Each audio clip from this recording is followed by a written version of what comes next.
नमस्कार दर्शक बंधु आज सबुठारु बड़ खबर उपरे नजर पकाइबा। विश्वर सबुठारु गुरुत्वपूर्ण सामुद्रिक पथ स्ट्रेट्स ऑफ हॉर्मुज को नहीं आसीची एक बड़ चेतावनी। गुरुवार 9 एप्रिल 2026 रे ईरान घोषणा करिछि जे मुख्य जलपथरे सामुद्रिक माइन बा सी माइन्स रहिबार आशंका थिबारु जहाज गुड़िक विकल्प पथ देई गति करिबा उचित। ईरान रो रिवोल्यूशनरी गार्ड्स बा IRGC पक्षरु एक चार्ट जारी करा जाइछि। चैनल टी को सब्सक्राइब करी बेल बटन को ऑन कर दियंतु एवं ता सहित एई वीडियो को गोटिए लाइक कर दियंतु।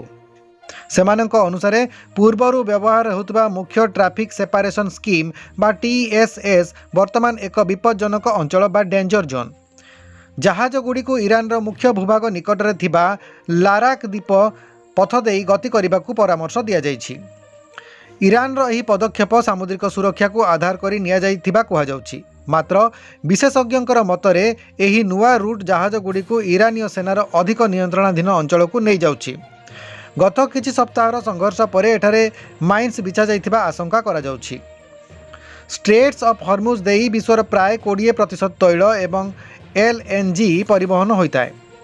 एही खबर पर ब्रेंट क्रूक दर बैरेल पिछा $97 रु अधिक हो जाइछि।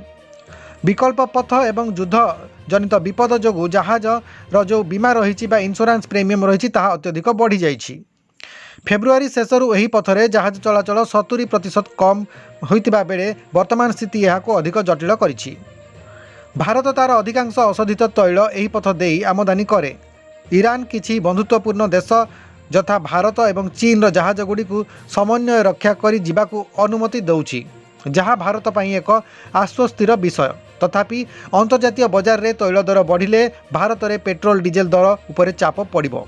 भारत पई यह एक चिंतार विषय एथिपाई मध्य होई पारे कारण भारत निजर आवश्यकतार एक बड़ अंश खाड़ीर देश गुड़िकरू आमदानी करिथाए। जदि विकल्प मार्केट अधिक लंबा हुए तेबे परिवहन खर्च बा शिपिंग कॉस्ट बढ़िबो, जहाँ शेष में साधारण जनतांकर पकेट उपरे बोझ पकाइबो।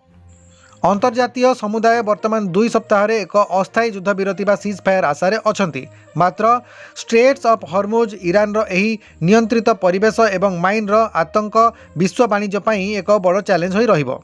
आगकू एही विषय रे अधिक सूचना पाइबा पई आम चैनल को सब्सक्राइब करंतु।